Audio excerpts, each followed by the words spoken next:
Bienvenidos a Energía 21.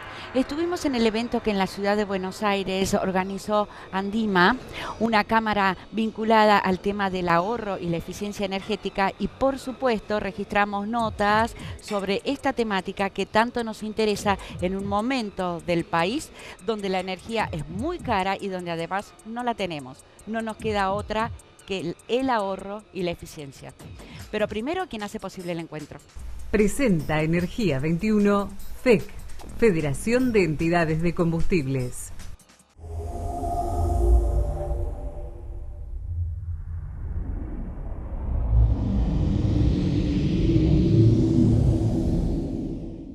Vamos a compartir a continuación algunas de las expresiones vertidas por funcionarios que asistieron al evento.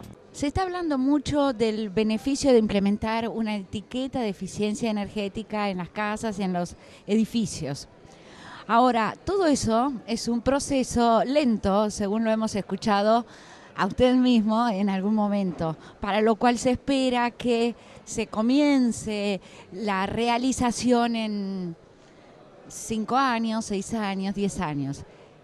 Mientras tanto, ¿qué podemos hacer? ¿Qué puede hacer el usuario común? ¿Qué se puede hacer? Yo creo que lo que se podría hacer es que los mismos usuarios, los que van a vivir, los que van a construir, los mismos arquitectos, ya empiecen a introducir todos los criterios de ahorro energético, de sustentabilidad, y que les exijan los usuarios a los arquitectos que quieren cumplir con la ley.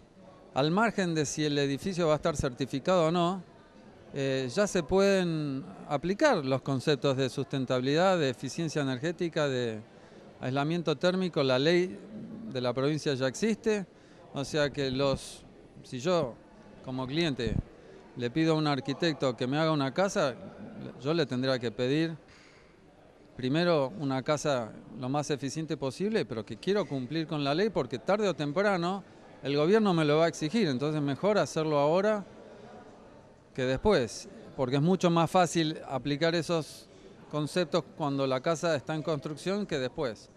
Otra cosa es que las inmobiliarias deberían publicar en sus proyectos ¿Qué criterios de sustentabilidad incluyen en sus proyectos? Y no tanto si el edificio tiene un Zoom, una pileta o un baño o 2 habitaciones.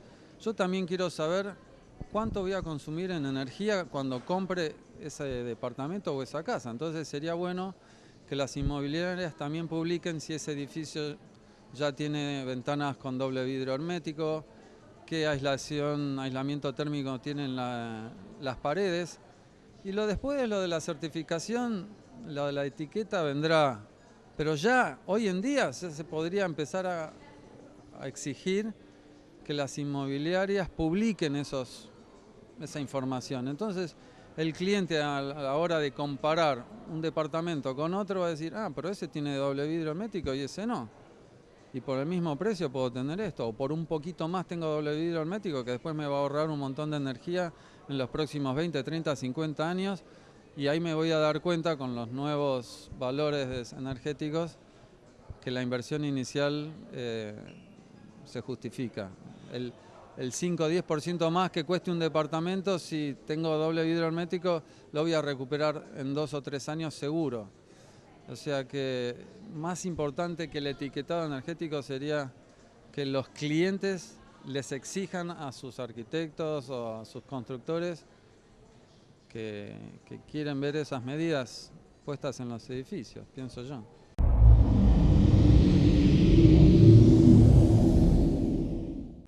Volviendo al mundo, como nos decía Aleandra al principio, tenemos una gran responsabilidad como profesionales de la construcción, como arquitectos, como ingenieros, como proveedores de materiales y fabricantes, ya que los edificios a lo largo de todo su ciclo de vida son los principales emisores de gases de efecto invernadero, de CO2 y CO2 equivalente a la atmósfera, que son aquellos gases que producen el calentamiento global. El calentamiento global como ya nos adelantaba Carson en sus escritos, ese hombre que ha formado parte de esta balanza a lo largo del tiempo, muchas veces la ha inclinado de manera perjudicial para nuestro planeta. Y eso lo tenemos muy claro y muy de cerca. Yo soy de la ciudad de La Plata, hoy se nombraron también las inundaciones, ciertos desastres que han empezado a puntualizarse, a concentrarse en el tiempo, y que eso también ha afectado significativamente nuestra vida. ¿Y nosotros qué podemos hacer desde la construcción? De alguna manera deberíamos tratar de empezar a elevar esta vara, estas normas que a veces inclusive estamos por debajo de ellas en muchos casos, empezar a tratar de elevar esta vara para poder empezar a generar una reducción significativa de los impactos negativos de nuestros proyectos, de manera de poder ir avanzando en este sentido que muchos otros países lo han recorrido y creo que deberíamos de alguna manera aprender de sus enseñanzas y sobre todo adaptarlas a nuestra realidad local. Pero también empezar a entender que en ese ciclo de vida de los materiales, si nos podemos mantener, si vamos a querer hacer cada vez mejor, pero siempre lo mismo, probablemente lleguemos a un punto sin retorno. Tenemos que empezar a cambiar ese paradigma, tenemos que empezar a pensar nuevas maneras, como nos dice Brandward y McDonough, rediseñar la forma en que hacemos las cosas para poder encontrar maneras creativas de poder resolver los problemas de la sustentabilidad relacionadas con la construcción. Hay caminos, además de los normativos, caminos voluntarios, muchos de ellos se aplican en nuestro país. Creo que también en este evento es importante entender que deberíamos tener una norma local. Alguien me contaba una anécdota de hace unos años cuando en YPF quisieron certificar un edificio que se estaba construyendo ahí cerca del polo polo petroquímico de La Plata, y cuando preguntaron ¿y qué normativas hay si queremos superar un poco la norma nacional? Y bueno, está esta normativa de origen inglés, la BREEAM, está la normativa de origen norteamericano, la LEED, y no tenemos una norma latinoamericana, una norma local. Bueno, creo que teniendo el Mercosur como espalda, podríamos empezar a pensar empezar a también encontrar estas cosas de que cuando queremos adherir a algo más de lo que nos piden las normas básicas, poder tener algo que realmente refleje nuestras propias necesidades locales.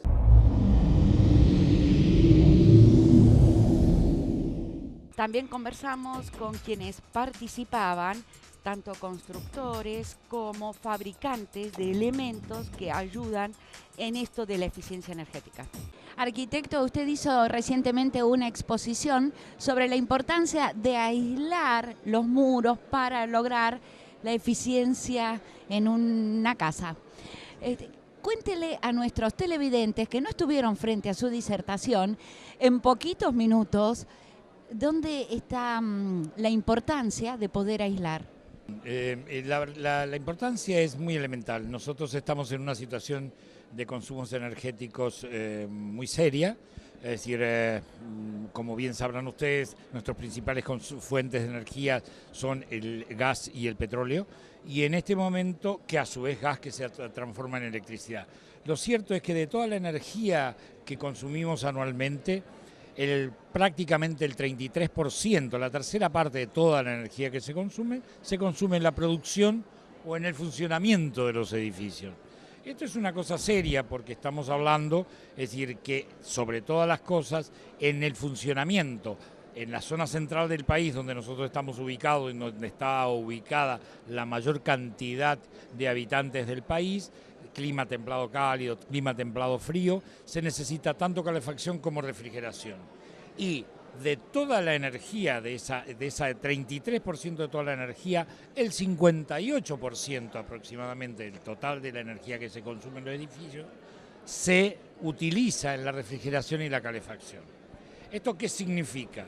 Que si yo logro aislar debidamente la envolvente de un edificio, lo que hago es reducir considerablemente, en el orden del 50% o más, los consumos de energía utilizados en la calefacción y la refrigeración de los edificios, lo cual puede significar un cambio verdaderamente sustantivo, radical, en todos nuestros hábitos, conductas y demás.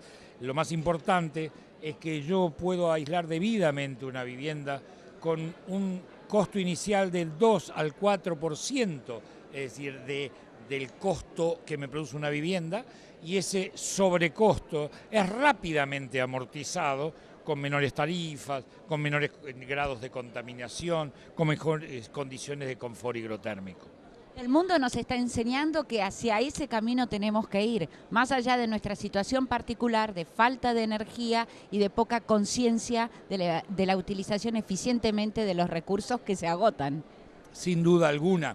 Es decir, yo suelo marcar una diferencia, lo que es el uso racional del uso eficiente de la energía. La racionalidad es un hecho cultural, cada uno de nosotros es racional cuando al cepillarse los dientes cierra el grifo, cuando utiliza menos agua para ducharse, cuando al enjabonarse consumo menos agua, cuando apago las luces que muchas veces quedan encendidas inútilmente, o cuando no cometo la aberración de tener un aire acondicionado y abrir la ventana porque está demasiado fresco. Entonces, este tipo de situaciones pasa con un hecho cultural. Yo tengo que tener una actitud que respete, es decir, las carencias de las cuales otros padecen mucho más que yo y la contaminación que eso genera y que afecta a todo el planeta. Este es un primer aspecto que debo considerar, que es la racionalidad. La eficiencia es simplemente obtener medios tecnológicos, mejores equipamientos, mejores envolventes, mejores materiales para el envolvente, como el poliestireno expandido, es decir, de este tipo de cosas, es decir, para que de ese modo yo pueda obtener, es decir, una mejora, es decir, a igualdad de condiciones, mejorar la eficiencia, el resultado. Esto es la incorporación de tecnología, en definitiva, lo que estoy planteando. La eficiencia es un tema al que le vamos a tener que dedicar cada vez más importancia, dada nuestra condición de falta de recursos y de aumento de la demanda y del costo de la energía. Y, digamos, hay también legislaciones que ayudarían a que cada vez se implementen mayores medidas. Es indudable, las legislaciones ayudan mucho, pero también es cierto que nosotros tenemos un mal hábito. Es decir, un jurista importante dijo que es extraño este país porque las leyes parecen más que leyes sugerencias. La gente no cumple las leyes y todas las leyes que tienen que ver con mejorar, como la ley de la provincia de Buenos Aires o la ley, es decir, de la CABA, de la Ciudad Autónoma de Buenos Aires, que permitirían mejorar el aislamiento térmico de la envolvente, es decir, no se cumplen concretamente, prácticamente no hay cumplimiento de esas mismas y ya tienen muchos años de existencia. Hoy podría decir que la única ordenanza, que no es una ley, una ordenanza municipal de la ciudad de Rosario, la 8757, se está cumpliendo toda vez que se va aplicando cada vez más a edificios de menores superficies y están en su tercer año, cuarto año prácticamente, y ya tienen certificados 280.000 metros cuadrados, 47 edificios de gran porte, y ahora a partir del 1 de julio entran todos aquellos que superan los 1.000 metros cuadrados. Eso va a exigir aislaciones en cubiertas y en paredes muy superiores, inclusive a la de la provincia de Buenos Aires. Entonces esto es interesante porque ahí se está cumpliendo, aunque sea a la escala de una pequeña ciudad.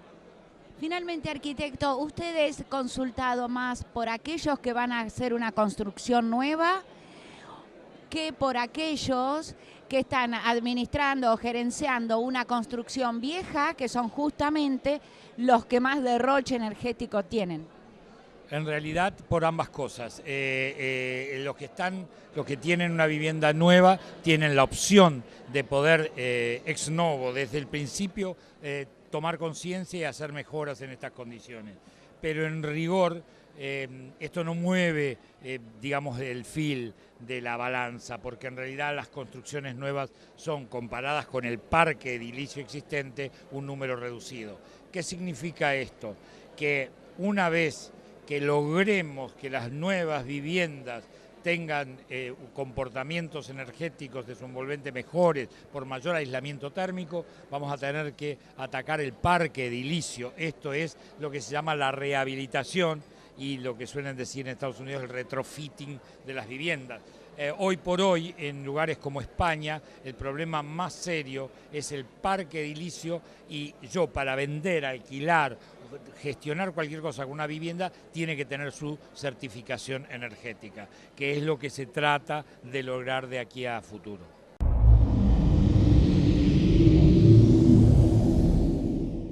Recordemos que la eficiencia energética es un capítulo al que todos debemos concurrir, porque ser eficiente energéticamente quiere decir que utilizo solo lo que necesito. Quiere decir que si yo no estoy en un ambiente de la casa, no dejo encendida la luz. Si yo no estoy utilizando la hornalla, no dejo prendida la hornalla de la cocina, la apago, la utilizo solo cuando voy a calentar lo que sea. Quiere decir que cada medida de eficiencia que estemos implementando, producimos un ahorro en nuestra factura, pero también un ahorro en el país. Si ahorramos nosotros un poquito y ese poquito se suma a todos los poquitos de toda la comunidad, el ahorro es significativo. Quiere decir que el país estaría necesitando menos para que todos tengamos más. Entonces, la eficiencia energética, la búsqueda de la eficiencia energética, del ahorro energético, más allá de una cuestión económica, es bien una cuestión social. Continuamos con las expresiones de quienes asistían a este evento y nos comentaban estas cuestiones. Bueno, el otro beneficio con la doble aislación térmica, que es muy importante, hoy lo hemos hablado mucho, se ha hablado, es el tema de la protección del medio ambiente. Cualquier combustión de un combustible orgánico genera CO2. Ustedes saben, el gas de efecto invernadero que genera el efecto invernadero y por lo tanto el calentamiento global. Un aislamiento térmico eficiente produce una importante reducción de las emisiones de CO2. De tal manera que si volvemos a la vivienda esta de 100 metros cuadrados, con la aislación que habíamos previsto, eso nos va a permitir una reducción de la emisión de 1.049 kilos de CO2 en el año. ¿A qué significa eso? Esa cantidad es equivalente a lo que fijan 69 árboles. Los árboles, ustedes saben que fijan el CO2, lo transforman en carbono, que es lo que constituye el tronco del árbol. Entonces, simplemente aislando la vivienda, vamos a poder ejecutar, digamos, una acción sustentable, como si plantáramos 69 árboles. Esa contaminación, pensemos que en 50 años estamos ahorrando 52.400 y pico de kilos de CO2. Por otro lado, también aislando térmicamente preservamos los recursos naturales, ¿no es cierto? Gastamos menos energía. Aplicándolo acá a la Argentina, ahí tenemos cómo se distribuye el gasto en el consumo de energía en la Argentina en el año 2014. Fíjense que entre el sector residencial y público se consume el 36% de toda la energía y con algunas técnicas simples de aislamiento térmico. Usted sabe que el aislamiento térmico es muy simple, no hay ningún misterio, es todo conocido, todo fácil. Podemos bajar ese valor si todas las viviendas todas esas viviendas estuvieran aisladas, ¿no es cierto? Podríamos reducir ese valor entre 30 y 55%. Y esto sería pensando en que cada construcción que aislemos va a ahorrar eso durante 50 años. Con lo cual, podemos decir que siendo las importaciones 6.500 millones de metros cúbicos, las importaciones de gas natural líquido, con lo que aislamos, nosotros podemos, fíjense, podemos exactamente casi ahorrarnos todas las importaciones de gas natural líquido que se hicieron en el año 2014. Si estuvieran todas las viviendas o todas las construcciones de la Argentina aisladas con esos niveles que vimos anteriormente.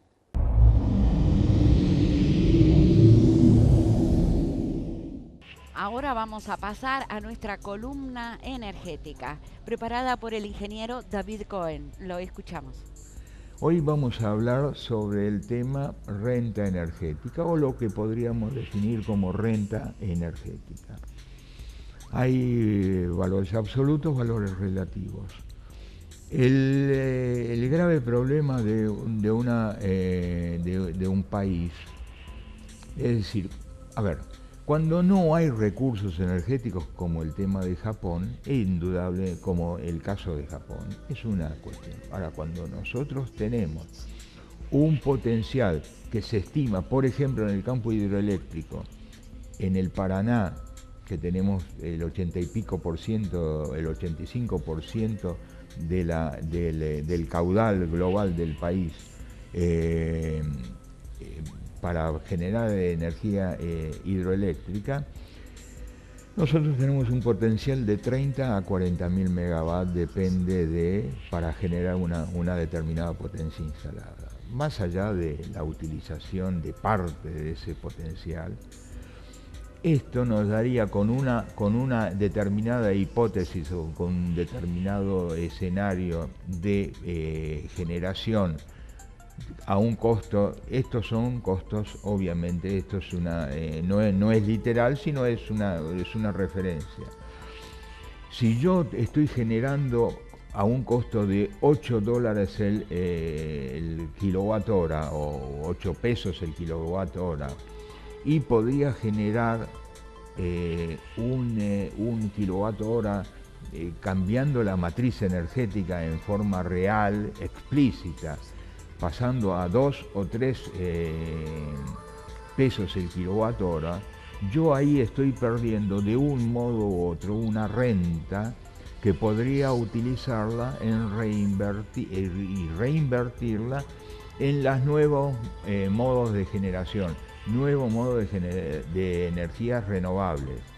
La hidroelectricidad es una energía renovable y tenemos básicamente la energía eólica y energía solar, que si bien tienen un costo de generación menor, mucho menor de estos valores que estamos hablando, sí tienen un costo de inversión muy alto, producto del nivel de desarrollo, ya que, digamos, de un modo u otro estamos en la primer gran etapa de desarrollo y de implementación de estos modelos.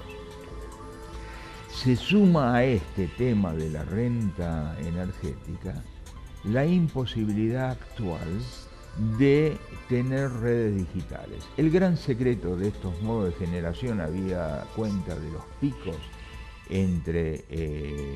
los picos de generación en distintas etapas del día y en distintos lugares del país, donde tendremos en el norte básicamente energía solar y en el sur básicamente energía eólica.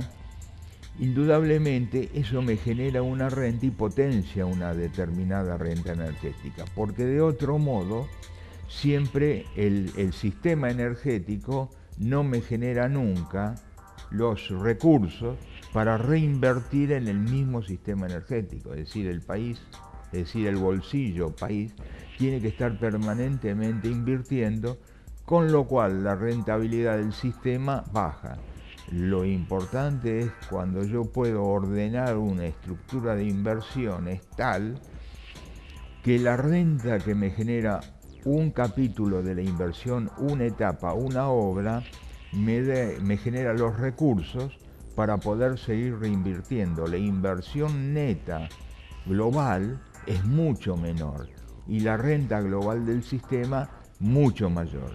Indudablemente eso requiere digitalización de redes, eso requiere combinar macrogeneración con microgeneración, que es el gran secreto de estos nuevos modos de generación. ¿Por qué? Porque si lo vamos a encarar con el criterio con el cual hemos funcionado a lo largo de este siglo, con el negocio petrolero, vamos a pretender generar grandes campos de generación eólica, de ventiladores, o grandes campos de paneles solares, indudablemente el verdadero resultado de este negocio va a bajar, se va a adelgazar. El verdadero negocio es que, para bajar inclusive los costos dentro de la sociedad y bajar los costos al sistema productivo, es combinar la macro con la microgeneración, de modo tal que la energía que le sobra a un contribuyente particular o con algún productor individual él pueda vender la energía, es decir, él pueda vender a través de las redes inteligentes, pueda comprar y vender energía. El saldo indudablemente le va a generar un costo mucho menor de energía.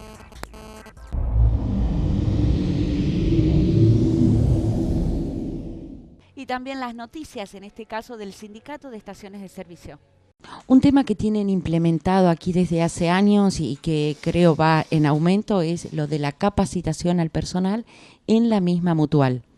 Claro, bueno, agarrando un poquito el tema anterior, nos abocamos siempre por intermedio de la mutual a capacitar a todos los trabajadores y los compañeros que no son trabajadores de la actividad y quieren incorporarse. Para nosotros es muy importante que los compañeros antes de empezar a trabajar hagan los cursos de capacitación, porque tampoco es tan sencillo trabajar en una estación de servicio. No nos olvidemos que estamos trabajando con combustible, con componentes tóxicos, nos podemos prender fuego en cualquier momento, entonces hay que estar capacitado para manejar los combustibles. Gracias a Dios tenemos un equipo muy bueno en la Mutual 27 de agosto, en la calle Alsina, donde capacitamos todos los días y se hacen cursos de capacitación, ya sea de playa, de minimercado, de encargado, a todos los trabajadores y compañeros que quieran ingresar a la actividad del rubro nuestro. Ese es un dato importante. Quiere decir que si algún televidente en estos momentos está sin trabajo y está buscando la posibilidad de insertarse en el mercado, puede hacer un curso, capacitarse y esperar una oportunidad en alguna estación. Es la idea que tenemos. Nosotros capacitamos en la Mutual 27 de agosto gratuitamente. La gente puede ir al CINA al 2072, anotarse para los cursos, son gratuitos, tienen una duración de 3 o 4 meses y con la posibilidad que salen con un título de la Mutual y del Ministerio de Trabajo y nosotros los metemos en una bolsa de trabajo y en cuanto podemos conseguir algo o existe la posibilidad, muchos compañeros ya salen con una posibilidad de trabajo desde cuando terminan el curso realizado.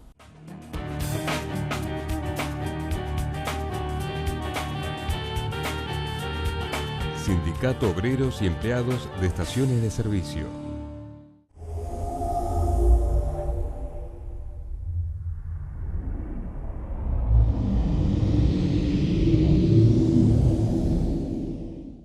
Nos estamos despidiendo, nos encontramos dentro de 7 días en este mismo lugar con más energía, Energía 21. Chau, chau.